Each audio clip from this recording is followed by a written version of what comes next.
So, in today's plant of the day episode, I'm going to talk about this beautiful trailing basket plant. This plant is known as Dischidia geri. There are varieties of Dischidias are available in the market, but in comparison of those, this Dischidia geri is the most common one that you can find very easily in your local nurseries. But before starting this video regarding this plant care, please do subscribe to my channel and send me some likes. So Dischidias are generally very easy to grow and they make very good house plants, and they are also my favorite ones. So this plant, Dischidia genus, basically belongs to the milkweed family and they are closely related to the genus Hoya. Also they are epiphytic plants like the Hoyas. So epiphytic plants are those plants who need some kind of support like a tree support or a branch trunk support to let them grow, and in their stems part you will see some aerial roots or adventitious roots which will help this plant to absorb the nutrients and water and give this plant additional support from the host plant. Basically there are varieties of trailing Dischidias are available, so they are a wonderful choice for any kind of hanging baskets. So in some cases they are very easy to grow, but also they are very difficult one, so you have to give this plant the right conditions to thrive in your home. So most of the Dischidias have been grown because of their beautiful leaves and also because of their trailing habitat. So the leaves, talking about the leaves, so you can see that some of the Dischidias have got fluffy and fleshy leaves, and some of the leaves are swollen and also have hollow on the underside of the leaves. So this is because these Dischidias have a symbiotic relationship with the ants. So as you can see, this Dischidia geri have the succulent kind of leaves and the leaves are very fleshy, so that suggests that this plant do not like overwatering. So whenever you are gonna water your this Dischidia geri, you should always check the soil mixture. And if you have this plant, I will recommend you to please bottom water this plant, because this plant doesn't love and will not do well if you top water this plant. So there are mainly 5 varieties of Dischidias are available, and they are mainly grown for their interesting growing habitat, and also they can bloom like the Hoyas in your indoors as well. So they are epiphytic plants. So talking about what kind of soil mixture you should use for them, so they will mainly thrive if you give them the kind of chunky soil mixture. So you can grow them very easily in cocoa chips, cocoa husk, but never use the traditional soil mixture for your any kind of epiphytic plant, because that will lead that plant to die very soon. So the soil mixture that I usually use for my Hoyas and mainly this Dischidia geri is the mixture of cocoa chips, cocoa pit, perlite in it. And as you can see that my plant is really thriving very well.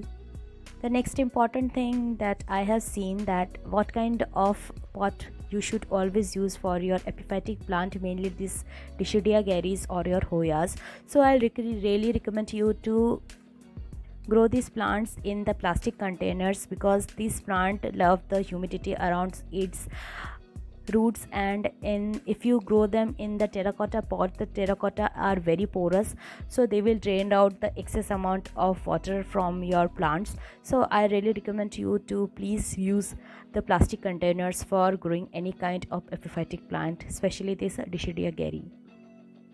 So the main way that I water my Dischidia geri and my other Hoyas is to bottom water them. So I soak them in water for at least 3 to 4 hours. It depends on the size of the plant. And I really recommend you to water your Dischidias in that way, because that will help the plant roots to absorb the much needed amount of water. So as I told you earlier, they do not need overwatering. So always check the shape of the leaves. If you see that the leaves are swollen, so in that point of time they do not need that much of watering. But if you see that your leaves have got wrinkles, so that was the high time that you should water your plant. So the next important thing is, what is the best location where you can put your Dischidia geri. So these plants are very drought tolerant, and also they can also tolerate the direct sunlight for some couple of hours. But the best thing about this plant, that this plant does very well if you give this plant bright and direct sunlight. Also, if you see that your Dischidia Gary or any kind of Dischidia is getting red in color, so that could be cause of sun stress, and they really look very pretty in that conditions. But if you are growing your Dischidias in outdoors and your plant is exposed to direct sunlight for more than 3 to 4 hours, then in that condition you should always well water your plants. Most of all the varieties of Dischidias have got aerial roots, which will help this plant to get the maximum amount of support, and they can be also propagated very easily from stem cuttings. But when you are propagating your Dischidia Gary, you should always use the porous kind of soil mixture while propagating your Dischidias.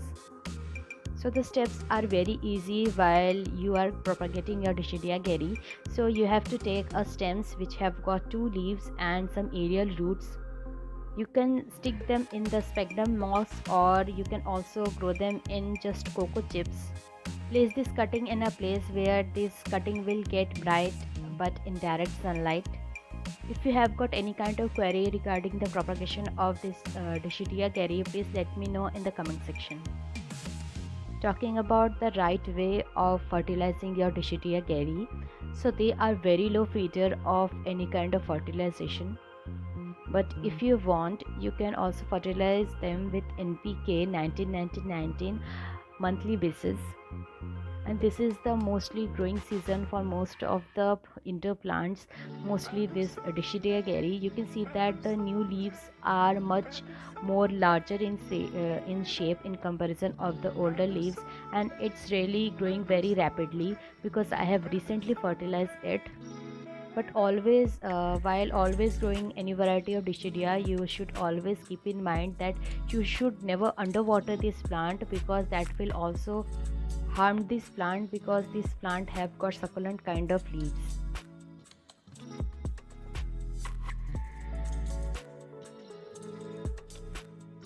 This Dischidia Gary is very slow growing plant, but if you give this plant the right amount of and the right conditions to thrive in your home, you will see this plant is growing very beautifully and very rapidly. So if you have got any kind of query regarding this Dischidia Garys rather than what points I have discussed earlier, so let me know in the comment section. That's all for today's video. Until then, you can follow me on Instagram and on Facebook. Bye.